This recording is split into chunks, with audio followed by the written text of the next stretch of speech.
Hey everyone, this is Pantheus at our first attempt at a SMP Let's Play. We also have Giancarlo on the server here, and you are taking a look at a wonderful little base that we've spent the last couple of weeks piecing together, bit by bit. Yes, aka Talanu.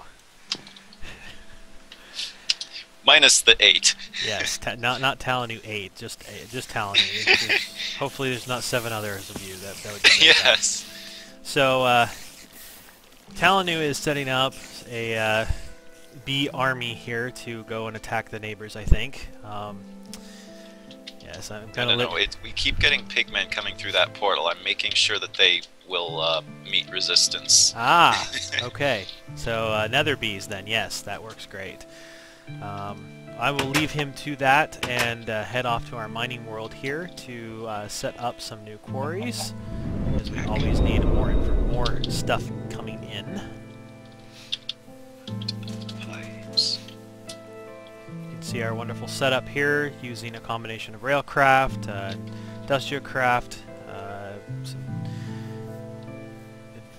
some compact solars, some transformers, some teleport pipes, just a little bit of everything. And of course Mistcraft to get the stuff home. Yes, and Mistcraft portals, yes. So, let's see here. I think I forgot the world anchors, didn't I? Yes, I did. Alright, let's head home and grab the world anchors. Yes. Helps if I don't forget important things like a world anchor. Alright.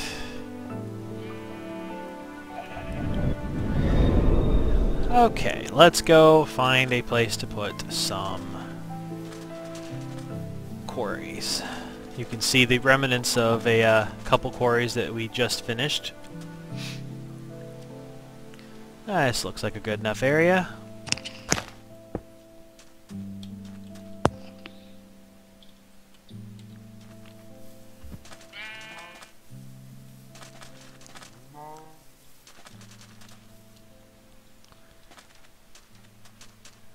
I'll borrow this lever temporarily here to light up the markers, because I forgot a torch.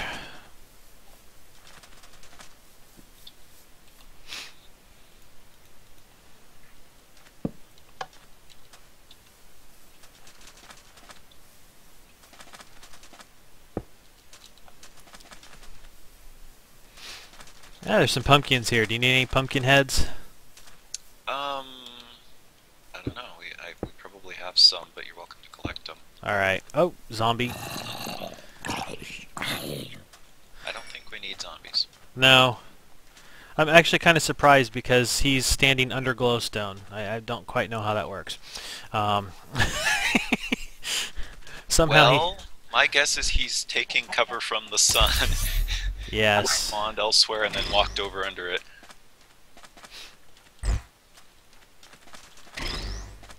Have you found any of the Brainiac zombies yet?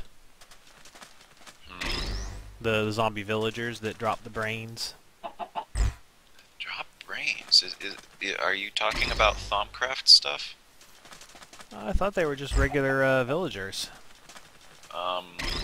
There's the smart zombies that drop brains that have glowing red eyes, but that's part of Thaumcraft. Ah, that would explain why I haven't found any yet. I'm not... Yeah. We don't have that yet. That's too bad. Yeah, Thaumcraft's awesome. Okay, let's... EE3's looking like it's going to be awesome too. A lot more balanced. Definitely seems to be a lot more balanced. A lot more work to get stuff together, so... Heck, we could add that to the server now, actually. It's... Oh? Yeah. Cool. Where did that other marker go? Oh, here's all our glass. Why is it all in here? That's odd. Oh. I don't know. You know, I did say I was having a little bit of an issue with the way that some of the sorting and stuff is working right now, remember? Hmm. Yeah, no, I had just remembered that I had ordered up a whole bunch of glass to be produced, so there should Ah, have been a bunch of it in the system, but it turned out it was all in the request chest. So the system was showing no glass available, but I opened this chest up and a whole bunch of it. and ta-da, glass. Yes, that will be a project for another day. Redo all of our craft room and set up there. I don't know. Honestly, I would really like to go switch over to red power for a lot of it. Although the simple storing and retrieving of items, logistics pipes is pretty good at that, but dealing with input doesn't seem to be quite so good. Yeah. Especially, and it turns out the thing with the recycler setup, um, the chassis pipes are not meant to ever be used with anything except an inventory. So there's no way to get a terminus at a lower priority than an item sink to just be an inline connection. That is not allowed, apparently. Well, I'm sure we can figure something out. I guess what I might do just is set up the individual macerators and induction furnaces to maybe hopefully solve some of the weirdness of Yeah, that stuff processing incoming ore. yeah, we can make it do that easily enough. And I'm thinking about how to put together multiple chests to Interesting. have the recycler setup work better. Huh. This particular quarry didn't make its little bounding box when I placed it. It popped down and said it was going to leave a certain number of chunks loaded, but it didn't actually make its little bounding box. We'll see if it actually ends up doing its thing.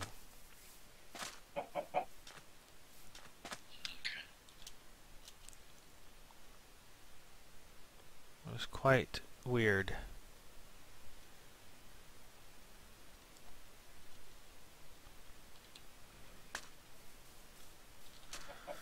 Oh, well, let's see what happens.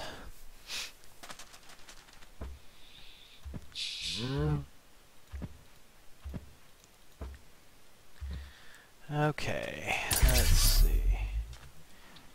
There.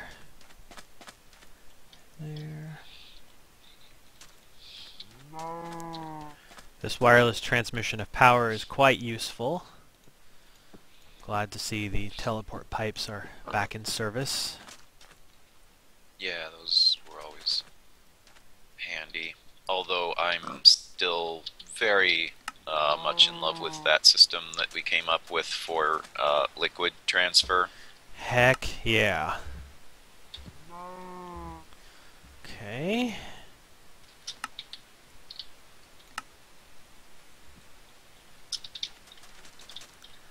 And there we go. Okay. Alright, now to go fire back up the engine again. And these quarries should start building themselves.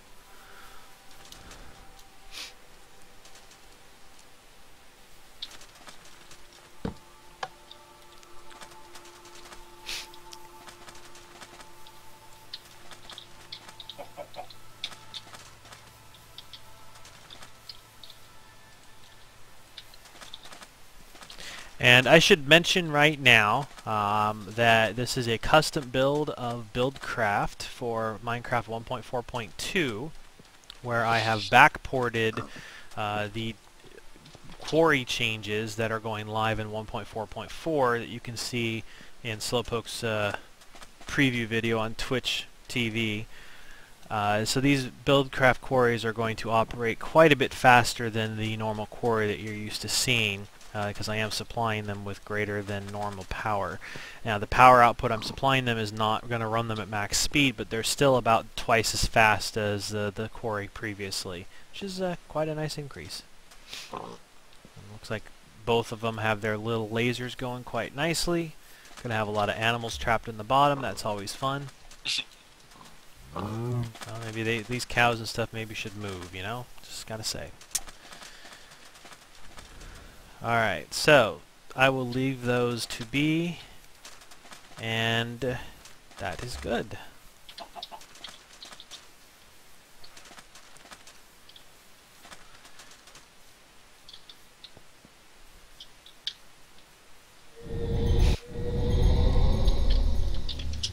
Very good.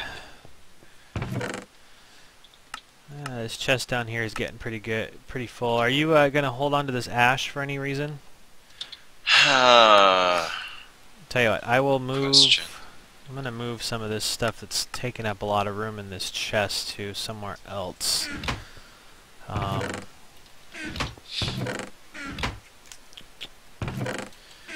Let's see here. Oh wow, that's a lot of scrap. That's a diamond chest almost full of scrap boxes. Fun. Yeah. I'm glad I have it set on the terminus here to ditch those later. So, let's see. Those are sort. Those are supply. You realize that would end up with scrap boxes going into recyclers? Yeah. It's kind of a weird thing, isn't it? And most of that is just from the farms and stuff that we've been doing, not actually anything else. The quarries ran, but they were almost done when we started actually getting the new system set up. So, yeah, farm output go.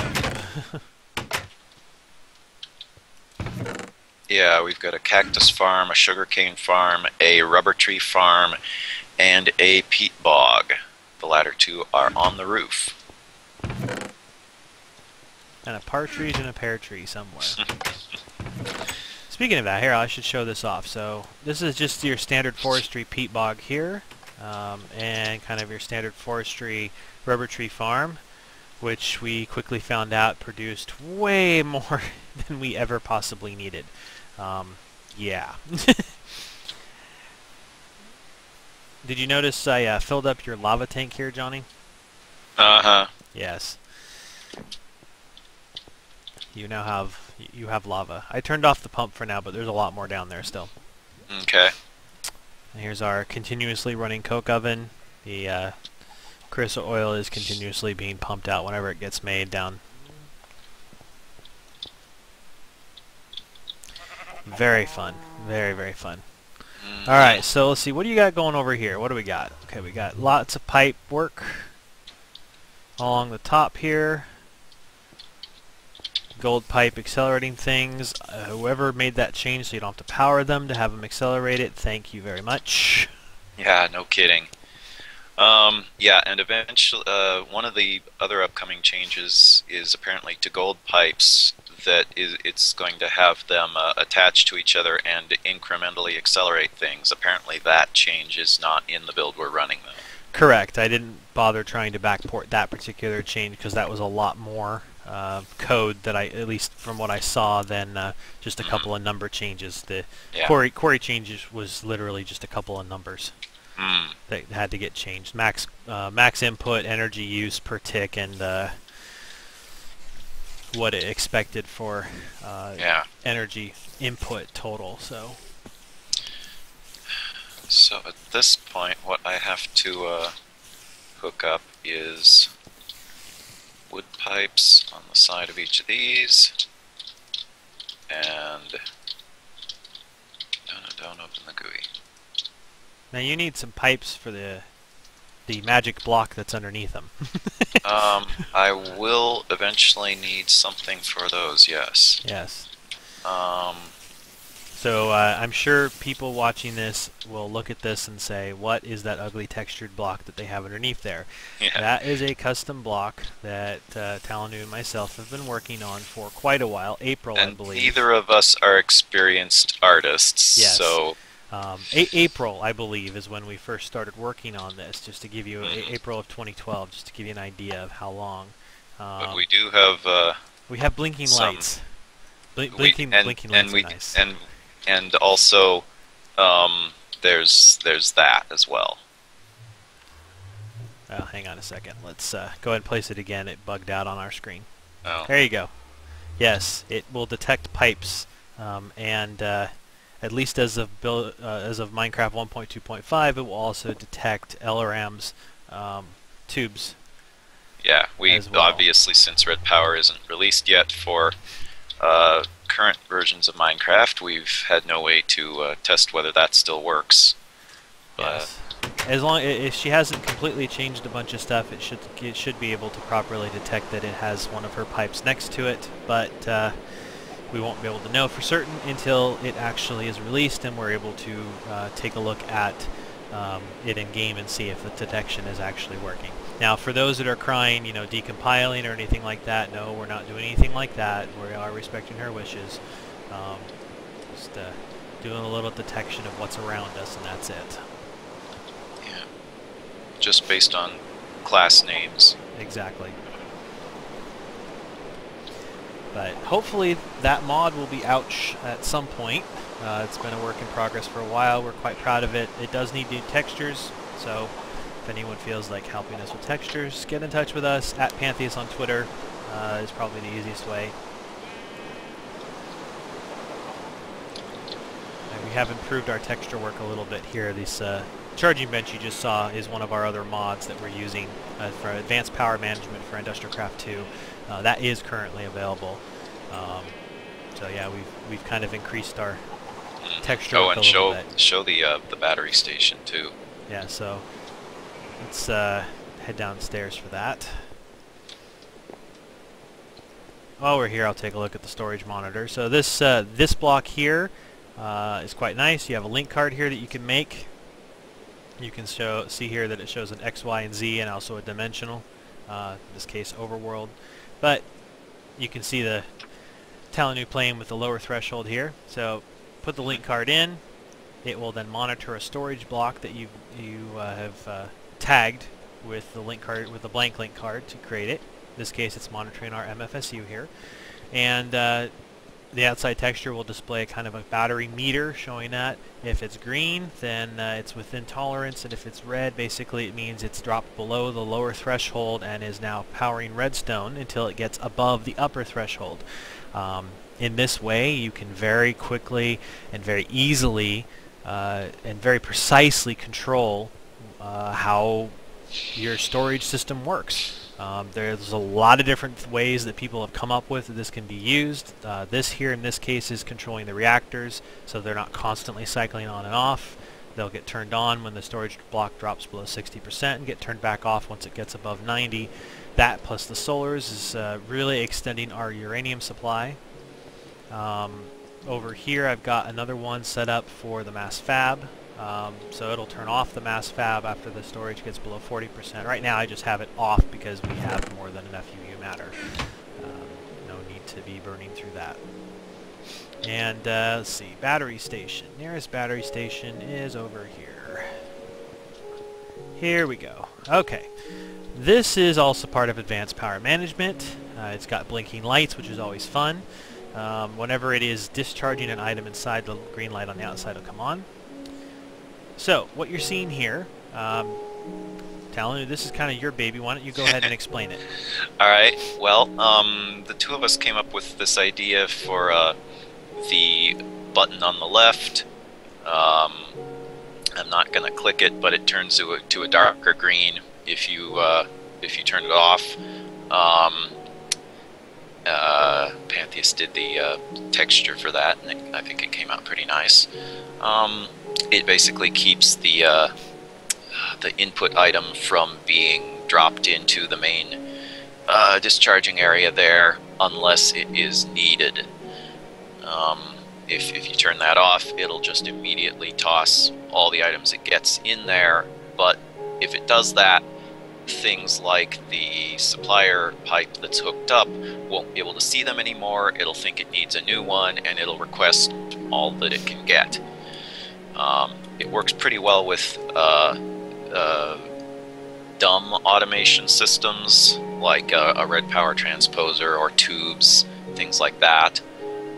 But with smart systems, having it wait in the input slot makes the whole system work better, because it only needs a couple crystals in the inventory that way. The thing on the right, I was very proud of getting it to work.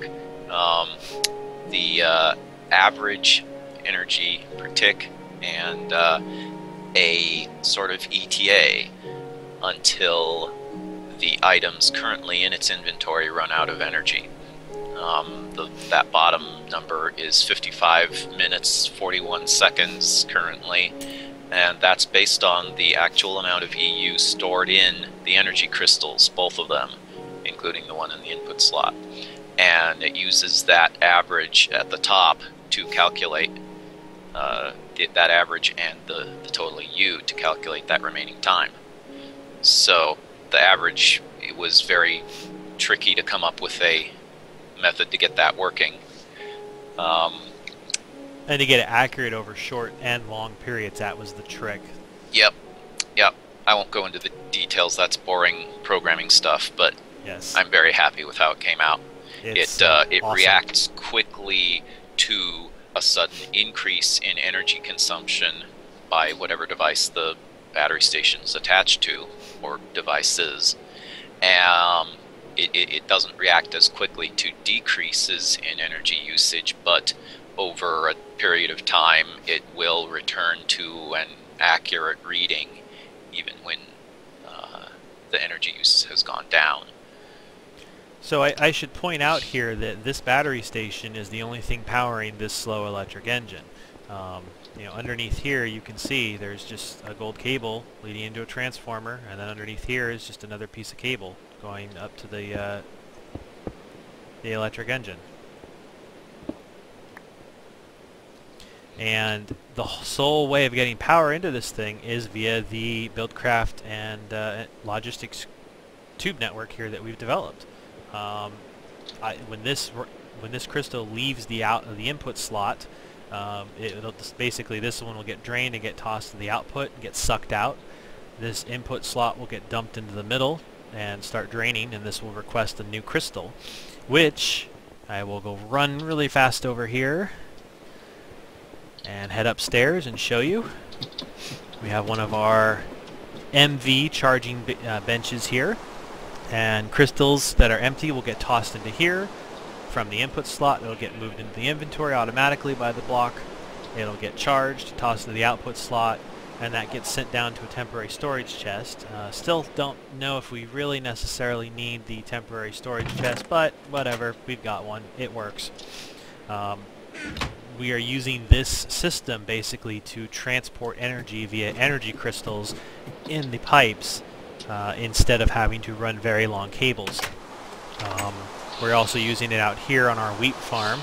We have another one of the benches out here doing the same thing. And they're both hooked up to that same, yep. The logistics pipe system is routing energy crystals from both of those farm power systems to that same charging bench. So you could come up with very creative ways using between the battery station and the charging bench of transporting enormous amounts of power over a tube network or teleport pipes, or you can even take them through item storage carts through Mistcraft portals, just like you could load them up into Railcraft carts and toss them in through a Mistcraft portal to get portal into a different age, or to get power into a different age. Yeah, so I mean, it's I'm sure there's a lot of other uses people will come up with, and it'll be really interesting to see that unfold as this mod gets more and more popular, as we hope it will.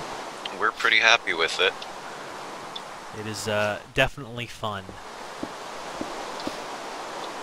We built that because we wanted something to do these different things, and we released it because we love sharing. Something along those lines. Yes. Well, Well, we started that mod because we thought it would be great to have a version of the charging bench that would work with the current version of Minecraft. Correct. And then we got ideas and more ideas and went, oh, hey, we could do this and that and something else. And it just kind of started growing, and we still have ideas. Yes.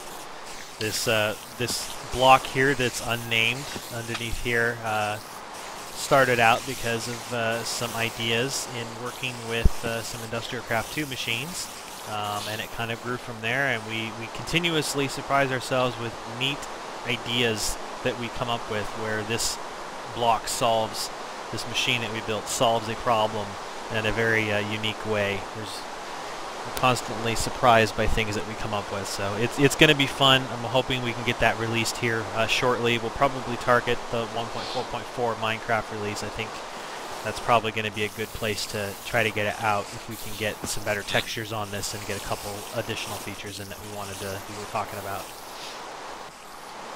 Well, one of them's already in, at least. Yes. There's just that. Should I show the UI? Sure, go for All it. right.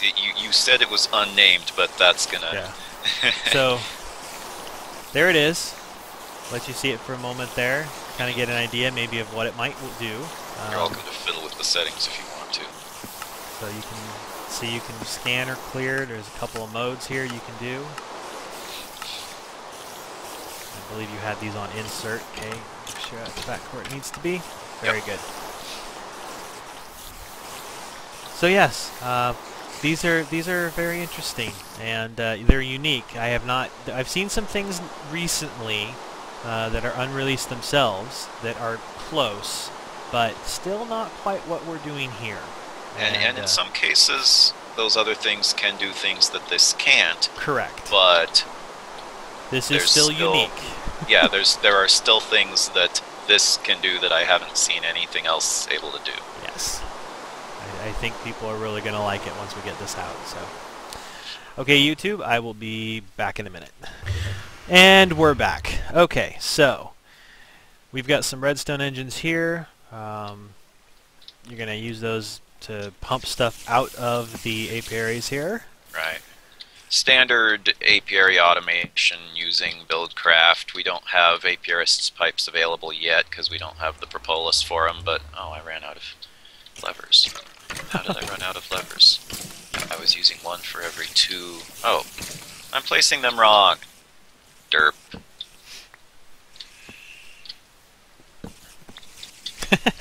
I see what you did. Yeah, shut up. Yes. Oh, and I think will this creative placement actually power the inventory stalker? I didn't think so. No, I'd have to have a block either between the stalkers or between the engines with the lever attached to the side of it. Yeah. I have to say, running down the center of this, though, it's quite colorful. It looks pretty yeah, cool, there's lots of colors on either side and above. And yep.